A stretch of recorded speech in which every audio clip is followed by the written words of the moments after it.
меня есть стимул двигаться наверх, пока поровну рук и ног. Сотни людей что-то говорят за моей спиной. Они свалят чуть шум, пустив чернила, как осьминог. Здесь, чтобы не упасть и не заглохнуть, надо всего-то думать башкой. И если ставить, то не сомневаться, на что взлетаем выше панорамных стекол и расплавленных крыш. А все вокруг изменится, пока ты спишь. Судьба задавит многотонным прицепом. И либо ты на цепи, либо в крестовине прицела. В чем дела? Поздно бежать с корабля, как крыса, когда парашют не раскрылся. Хватит нам парить, барин, мы чище не станем.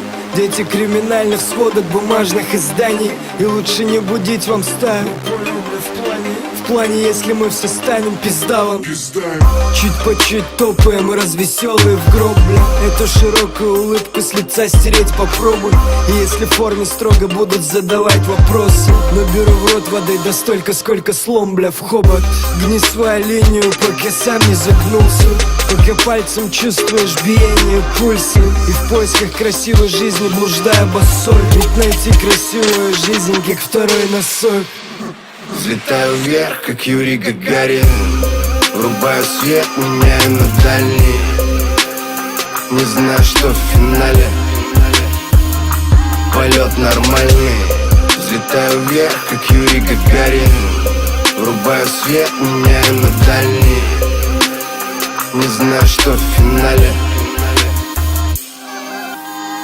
Даже когда на улице мы говорим, мы в здании. Дым в потолок, окутали мысли. Тут, чтобы стать пассажиром на заднем, нужно не быть пассажиром по жизни. Тлеет уголек, тлеет и мечты, а завтра не напишу тебе, как жить, по мне умер гострайтер. Читал Библию, но не знаю, кто автор. И в кайфле управлять мечтой из багажника Камри. Скорость пули слишком большая. На пятерых 4, как Ливерпулю Аршавин. В нашем авто есть своя фишка, брачо. В нашем